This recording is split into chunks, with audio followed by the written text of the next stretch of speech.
They say thunder doesn't strike at the same place twice. Well, that saying may be true in other climes, but not in Nigeria. This thunder is in another context though. In January 2024, news broke that the ex-Prime Minister of Humanitarian Affairs and Poverty Alleviation, Edu, was suspended by President Tinubu in the aftermath of controversies surrounding the leaked memo, where she directed the Accountant General of the Federation to transfer 585 million naira into a private account, contrary to extant civil service rules. The EFCC quickly took her in, questioned her, and released her on bail shortly afterwards.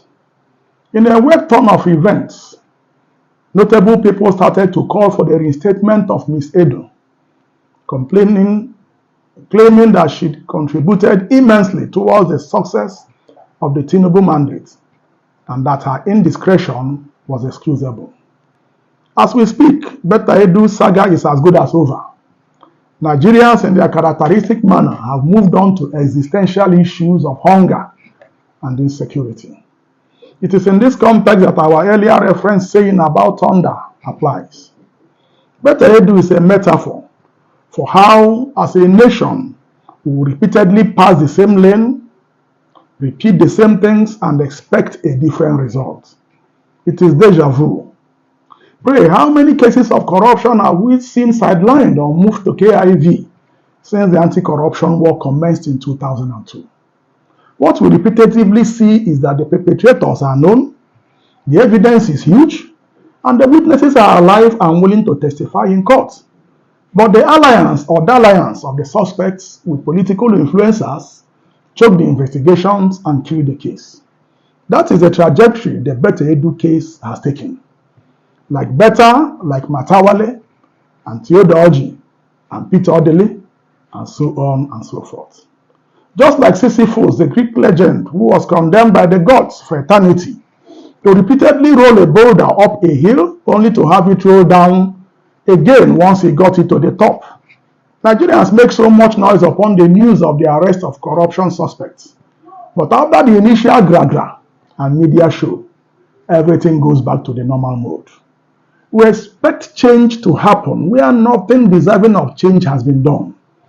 The EFCC is the chief anti-corruption agency in Nigeria, established by former President Obasanjo in 2002.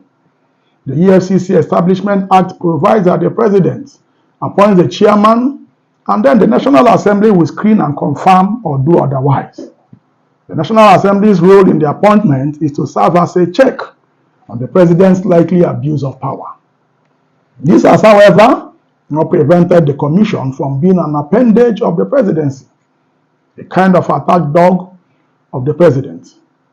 In this era where we have seen the complete state capture of the other organs of government, and then a rubber-stamped National Assembly, what will be the fate of the anti-corruption war, as it is called? We propose the following in the circumstance: that the office of the Attorney General be separated from the Ministry and Minister of Justice, that the Attorney General will not be appointed by the President, that the Attorney General will appoint the head of the EFCC, and the board of the EFCC be made up of credible Nigerians with track record of integrity, that there be a quarterly transparent audit of all corruption cases handled by the EFCC. The Senate has set up a 43-man Constitution Amendment Committee to amend the Constitution. The problem is that Nigerians are not engaging their representatives adequately. This is the time to take back our country from the rapacious wolves in politicians' clothing. As we speak today, the weight of corruption is snuffing the life of Nigeria.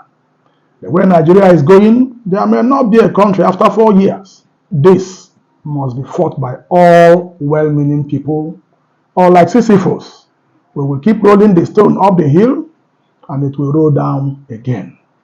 Edu, the metaphor for the Nigerian version of the legend of Sisyphus. Kindly follow us on all our social media handles as Arefat8. Like, comment, and share. My name is Ben Abraham, and this is Criminal Justice Focus. See you next week.